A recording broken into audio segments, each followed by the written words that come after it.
அவங்கவுங்க கட்சி அவங்கவுங்க வெற்றிக்காக ஒருத்தர் அவங்கவுங்க கருத்துக்களை சொல்லிட்டு இருக்காங்க.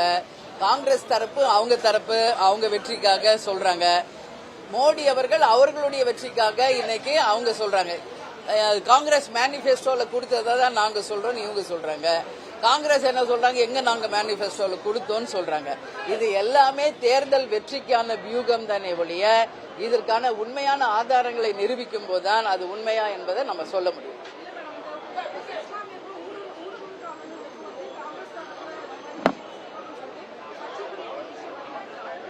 ஆமா, அது ஒரு பிரதமர் என்பவர் இந்தியாவுக்கே முதன்மையானவர். அவர் சொல்ற ஒரு வார்த்தையுமே இங்க உன்னிப்பாக கவனிக்கப்பட வேண்டிய ஒரு விஷயம். அப்படி இருக்கும்போது ஏற்கனவே பிஜேபியினாலே இஸ்லாமியர்களுக்கு அகெயின்ஸ்ட் ஒரு பார்வை இருக்குன்ற பட்சத்துல மோடி அவர்கள் சொல்ற ஒரு வார்த்தையும் ரொம்ப கேர்ஃபுல்லாக தான் அவர் சொல்லணும். அவர் என்னத்துக்காக அப்படி சொன்னாரு, அதன் உள்நோக்கம் என்ன அப்படிங்கறத நீங்க மோடி அவர்கள் கிட்ட தான் கேட்கணும்.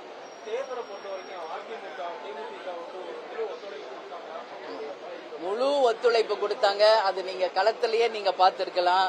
35 தொகுதியில இரட்டை இலைக்காகவும் 5 தொகுதியில தேமுதிகவும் நான் நேரடியாக களத்தில் சென்று மக்களை பார்த்திருக்கிறேன். எல்லா இடத்திலுமே அதிமுக தேமுதிக தொண்டர்கள் ஒன்றாக இணைந்து களத்தில் சிறப்பாக பணியாற்றினார்கள். அது மக்களும் வரவேற்கக்கூடிய ஒரு கூட்டணியாக, ஒரு மகத்தான கூட்டணியாக நிச்சயமாக ஜூன் 4ஆம் தேதி மிகப்பெரிய ஒரு வெற்றியை தரக்கூடிய ஒரு கூட்டணி என்பதை நாங்கள் நிரூபிப்போம்.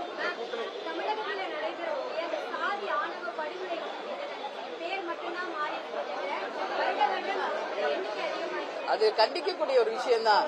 எந்த ஒரு படுகொலையாக இருந்தாலும் அது கண்டிக்கக்கூடிய ஒரு விஷயம்.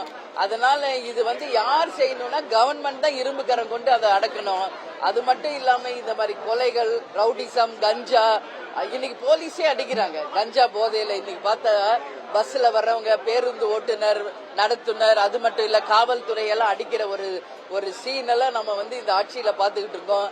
இது உண்மையிலேயே வருந்தத்தக்க ஒரு விஷயம். காவல்துறையவே இன்னைக்கு அடிக்கிறாங்கன்னா அப்ப மக்களுக்கு என்ன பாதுகாப்பு இருக்கு? அப்போ கஞ்சா புழக்கமும் போதை புழக்கம் அதிகமாயிருச்சு. அதனால ஏற்படக்கூடியதுதான் எல்லா சட்ட ஒழுங்கும். இதை அரசு தான் கவனம் கொண்டு இந்த சட்டம் ஒழுங்கை காப்பாற்றணும்னு சொல்லி நான் கேட்டுக்கிறேன். நன்றி, வணக்கம்.